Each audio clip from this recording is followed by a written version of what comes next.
All right, guys, I got this same verse we've looked at for a couple of days. In Genesis chapter 2, verse 24, it says, "Therefore a man shall leave his father and mother and shall cleave or be joined to his wife, and the two shall become one flesh." We talked about the importance of leaving father and mother and those emotional purse strings kind of thing. And then we talked about yesterday that if you're married, you're supposed to continue to chase after your wife. Now I want to hit the end of this verse, and it says, "The two shall become one flesh."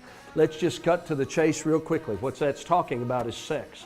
Now, we almost have a sex-crazed culture today, and it just seems like everybody's doing it, and everybody's doing it with everybody hopping in and out of bed with one another.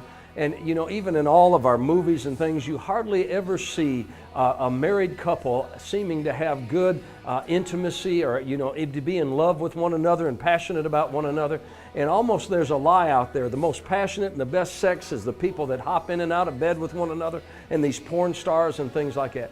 You know what the studies show, especially to you young men. You young men are being lied to, that almost there's a sense and it's almost a distaste for sex in marriage. It's like, that's sort of boring and things like that. But I'm going to tell you the truth. The studies show that the most happy people, the most satisfied people sexually are not the people that have had hundreds of partners and hopped in and out of bed and lived with this person and lived with that person, that kind of thing. They are not the ones that are most satisfied sexually. The studies show that the best sex, the most satisfied people sexually are monogamous married people, as in people that have been married for a long time and they have grown in their love and their devotion and their commitment to one another. They are the people that are the most satisfied sexually. I've been married, I'll be 30 some years now, and man, I'm having some of the best intimacy ever with my wife. We're having a great time, and I hope my wife doesn't see this.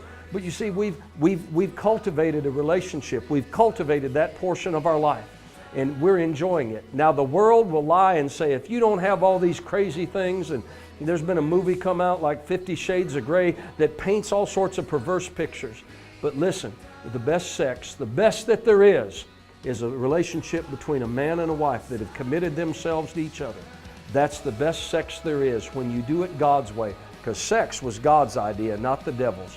So listen, God created it the perfect way for it to be, when a man and woman make commitment to one another at the holy altars of God, and they make a commitment before God.